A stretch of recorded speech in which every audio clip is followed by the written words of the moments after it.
Hey folks, it's your boy Dan. With November running and conversations happening around mental health, decided I'd share something pretty personal. I've seen a lot of posts online that talk about mental health and statistics at an aggregate level, and though those can still be super useful info, I'm a big believer that real human stories provide a deeper connection and value to others in understanding the space and challenges of mental health. So in this video, I'm going to share my story navigating depression, anxiety, grief, and burnout over the past year. I'm not usually much of a video guy, and this is probably the most uncomfortable thing I've posted online, but I felt like publicly sharing my mental health story in a raw human format might help at least one other person to feel comfortable and confident sharing theirs, and so it seemed like something worth doing. Now, by and large, I'm a pretty happy, upbeat, optimistic, high energy guy, and I'd say most of my friends would know me as such. I think what I want to show is that even people with this sort of disposition uh, are not immune to mental health battles. I suppose like growing up, I was pretty lucky not to battle with mental health challenges personally. Did well at school, had good friends, played a lot of sport. I was making music, and so yeah, in that regard, just got very lucky. My dad, however, was someone who had struggled with depression and other mental health disorders for many years, stemming from early childhood trauma around adoption. And last September, my dad died by suicide. Now, my reaction to that was a complex grief and not the typical reaction for this sort of situation. For one, over kind of the prior year, I had more limited engagement with my dad due to personal conflicts and COVID, meaning I didn't see him as much or didn't visit him as much. But throughout that period, I was put in a crisis care situation several times as the next of kin, elder sibling, where he had threatened suicide attempts, like a phone call threatening to jump off the cliffs at Coogee. I needed to get him into mental health emergency wards, physical emergency wards on numerous occasions. I had to manage things with his employer, with hospital staff. And so, kind of from the accumulation of those experiences, even one experience like the night before a job interview, I had to drive over there thinking that he was going to commit suicide or die by suicide. So when the news finally came, there was a strange feeling of relief. Um, I think at one hand, I kind of like stepped back and I suppose maybe hyper intellectualized it a bit and went, you know what? There's been an ending of his ongoing suffering and pain. And I suppose kind of at just a very, very real lifestyle level for me, I suppose it was an ending of the burden of managing a parent in that situation. Like I would often drive or commute to his place, not knowing whether I was going to find him, like dead or alive, and that sort of shit weighs pretty heavily on your mind. He had no biological family in Australia, and so I rushed to get kind of his apartment cleared out, funeral sorted. Very grateful for the help from my siblings, my mum, and just some super kind caring family, friends, and neighbors. What was interesting, I suppose, like is in those first few months after. Funnily enough, I was still at probably one of the happiest points of my life on the whole. Like until that point, life had been going super super well. I had just graduated uni. I was working at like a really cool startup. I had a lot of fun there. I had a great graduate offer for next year. I just started writing a newsletter, helping people with kind of tech and startup careers.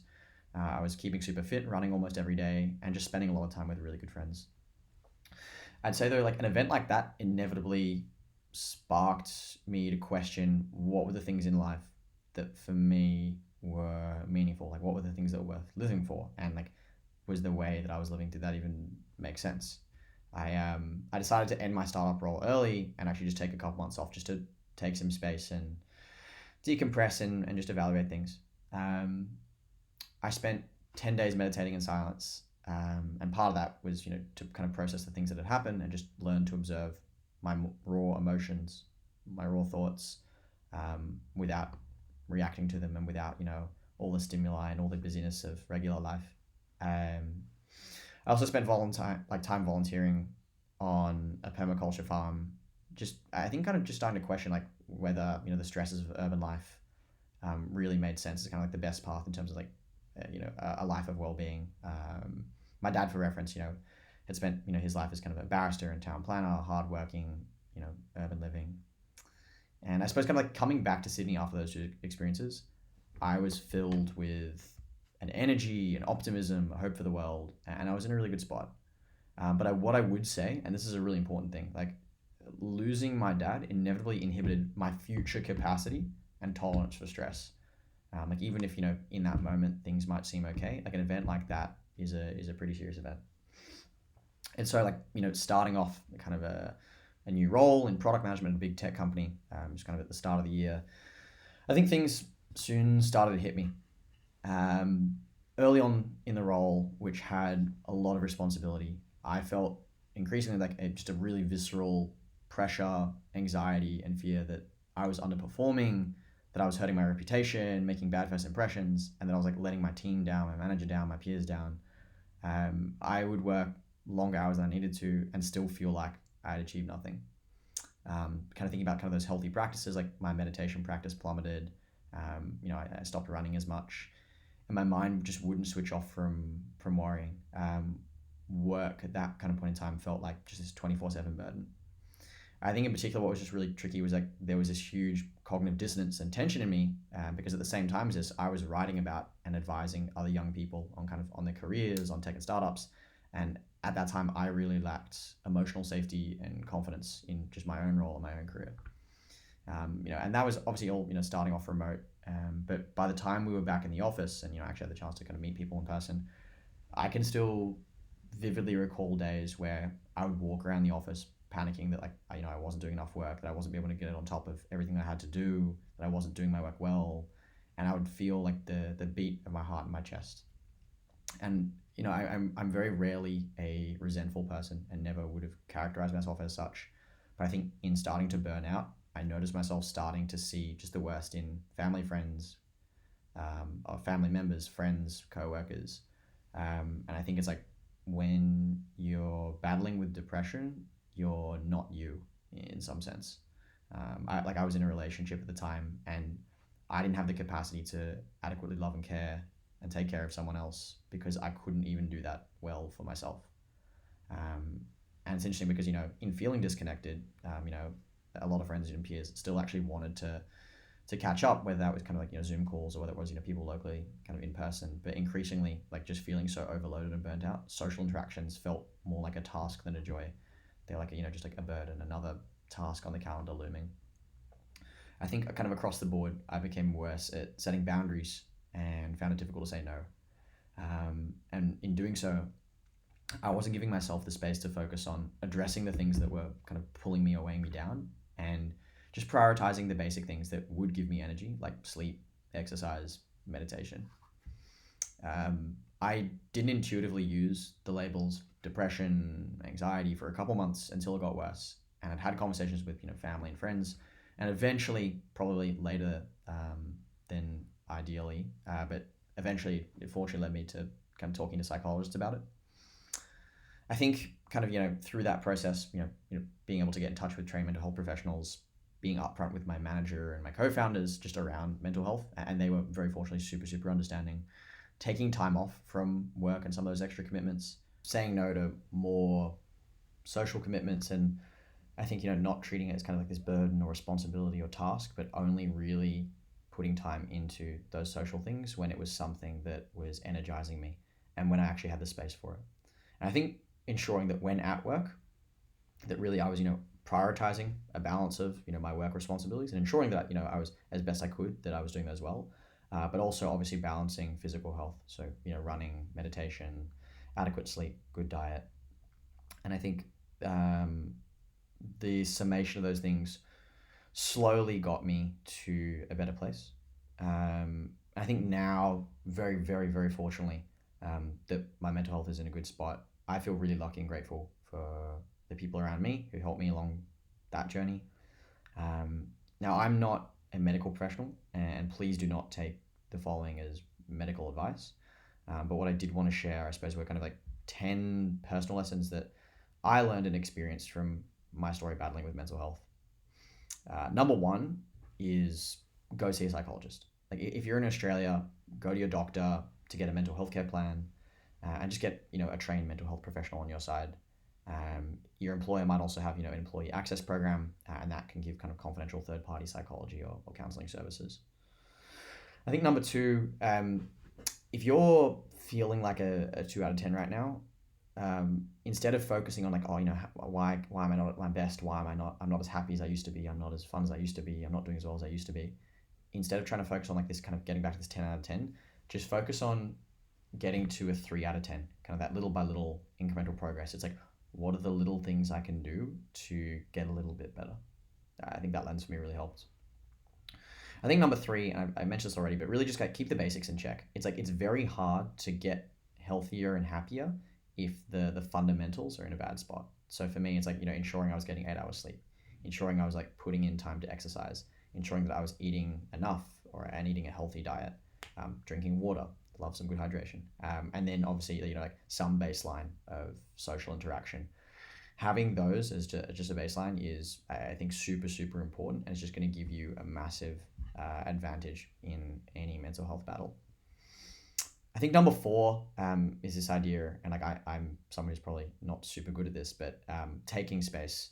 I think this is such a hard thing in a kind of very busy urban environments, but it's okay to say no to social commitments, and it's okay to set boundaries to guard your time and energy.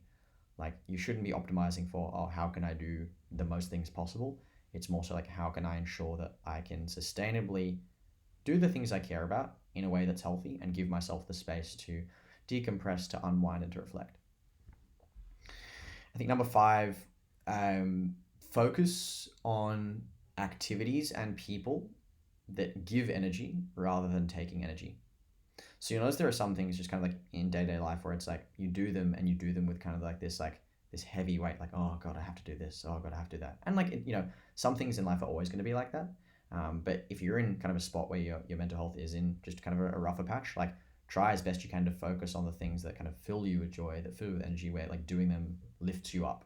And for me, for instance, that might be like going for a run, spending time with really good friends, singing, or playing ukulele, meditating, but like trying to, as best you can, like get an understanding of those activities and even just write them down, and so that like when you do go through those points, like just come back to those activities as a reference and a resource. I think number six, and this was one that I think it would have been much better to take seriously earlier in my position, but this idea of like your work is secondary to your health. As in, if you're working in, say, like a big company, like that company will go on without you. That company will keep on operating. The wheels will keep on turning. And it's like, even if you want to do well at work, it's like you can't do that if you're not in a healthy position. So first and foremost, focus on health, and taking time off from work is a perfectly acceptable and not just acceptable, but a super super valuable action to take. I think, yeah, number seven, I think eliminating this idea of should have and could have, like those sort of phrases, beating yourself up over like, oh, I should be doing this, or I could have done this. It doesn't make sense to beat yourself up over the past, or place undue judgment on yourself. Instead, I think like just a more positive lens and a more helpful lens for me was just, and this was something a psychologist told me, but like asking the question, how can I move closer towards the person I want to become? Asking that question, keeping kind of an open mind, and going, rather than like I should do this, instead say, I would like to do this. I would like to spend more time, on my fitness. I would like to start eating healthier. It's an expression of preference, but it's not like kind of like beating yourself with a stick. And that language difference, though it sounds subtle, I think is actually really important in terms of self-identity and self-esteem. Number eight, I think, is around this idea of like human connection, and in the activities that you do. So like even in the work that you do, day to day, whatever your job might be, trying to find that authentic human connection. That might be with teammates. I know it's like definitely much harder remotely, but maybe it's just sharing stuff from personal life, sharing hobbies, interests, asking people questions about what they're doing. It might be with customers, like even if you just I was doing user research, but just like asking people about their day, about their world and how things are going. I think that sort of openness beyond just kind of like the transactional element of interaction in work is a blessing, and I think every day being able to have that kind of real human spark is a really really powerful thing. Number nine, I think, this is, forgive me if this is a cliched one, but I do think it is powerful. It's like at the end of the day, just try to reflect on, like 2 to 3 little things that you're grateful for. Like I remember, like, kind of going to bed and just like as before I was going to sleep, I would just lie there, eyes closed, and just think about what was I grateful for that day. Like, in life there are a lot of good things, there are a lot of bad things. How can you like systematically with your mind start to pay really conscious attention to those good things and just be grateful for them? Because sometimes you didn't choose for certain things to happen. Sometimes things just happened by chance or came up and they were really positive, beautiful things. And appreciation of that, I think, yeah, just is super super powerful in creating just like a more positive lens on the world. And I think kind of the final one, like, yeah, tip number 10 is, like in saying all this, like there's no quick fix, right? um, this is just fundamentally like, stuff like, depression or anxiety. These are just things that take time. Like they're not always going to be resolved within one day. And so trying to, push and push and push for them to be resolved in this super fast fashion isn't necessarily going to work. I remember Jim Carrey has this kind of really good quote where he talks about like being depressed means your body needs deep rest. Like it gets tired of holding up the avatar that you project to the world. It gets tired of like holding up the person that you're trying to be. And so actually recognizing that like it's what your body needs sometimes. Like you actually kind of like need to go through the motions, and actually that's part of the process of healing. I think that's a lens that's super super important, because yeah, these things are not easy. There's no quick tick. I'm not going to tell you to go and buy an ebook. um, yeah, it takes time. There are some things you can do that will help in that journey, um, but yeah, place faith in the future of how these things turn out. Overall, sorry, I know that was like a long rant. My goal is that like this video encourages at least one other person to just share their story publicly, whether that's audio, whether that's text, whether that's video. I hope that me sharing my story maybe gives someone the confidence to share theirs in terms of their journey with mental health. I'll be chucking just kind of like a donation link probably in the comments for Movember. So if you're keen to kind of help support causes around men's mental health and the like, that's an awesome way to just express appreciation. If this video was at all helpful, have a beautiful day, guys. Take care. Ciao for now.